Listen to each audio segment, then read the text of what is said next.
So guys, విషయం ఏంటంటే నేను బెంగళూరుకి వచ్చి 1 వీక్ అవుతుంది. 1 వీక్ నుంచి చూస్తాను నేను ఇక్కడ. 1 వీక్ నుంచి అసలు ఎండనే కనిపించలేదు నాకు.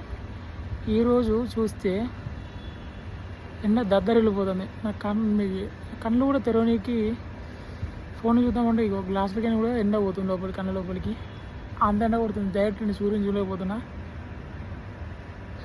బెంగళూరు వెదర్ అంటే ఇట్లే ఉంటుంది. ఇక్కడ నేను ఆల్రెడీ 2 years ఉన్నా. బెంగళూరు వెదర్ మీకు అందరికీ తెలుసు కదా. పొద్దున్నే ఎండ కొడుతుంది, మధ్యాహ్నం వర్షం అవుతుంది, సాయంత్రం ఇంకో చలి పెట్టి అనిపిస్తుంది. సో ఇది బెంగళూరు వెదర్ అన్నమాట. ఇప్పుడు జస్ట్ నేను చూపిస్తాను బ్యాక్ ఎట్లుంటుందో. చూడండి ఎంత ఎండ కొడుతుందో, బ్రైట్ ఉంది మొత్తం. బట్టలు ఇప్పుడే మీదికి ఇట్లా వాషింగ్ మిషన్ వేసిన అవి అయిపోయినాయో లేదో చూద్దామని మీదికి వచ్చిన. ఫుల్ ఎండ కొడుతుంది ఇక్కడ. ఇది వచ్చేసి మన పీజీలో పక్క లొకేషన్. బెంగళూరులో చూడండి ఎంత పెద్ద ఖాళీ ప్లేస్ ఉందంటే వాడు ఫుల్ రిచ్కిడే ఉంటుంది ఎవరు. అన్ని కొబ్బరి చెట్లు. ఇది ఒక స్కూల్ బేసికలీ. ఈ పక్కన అనిపిస్తుంది కదా, ఇది ఒక స్కూల్. అక్కడ మీకు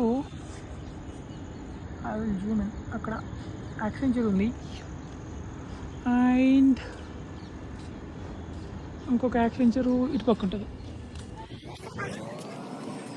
జూమ్ చూస్తే అక్కడ ఇంకొక ఇటు పక్క వచ్చేసి క్రైస్ట్. ఆ పెద్ద బిల్డింగ్ అనిపిస్తుంది కదా, అది ఇదేమో క్రైస్ట్ యూనివర్సిటీ. సో మన పీజీ దాని మధ్యలో ఉందన్నమాట.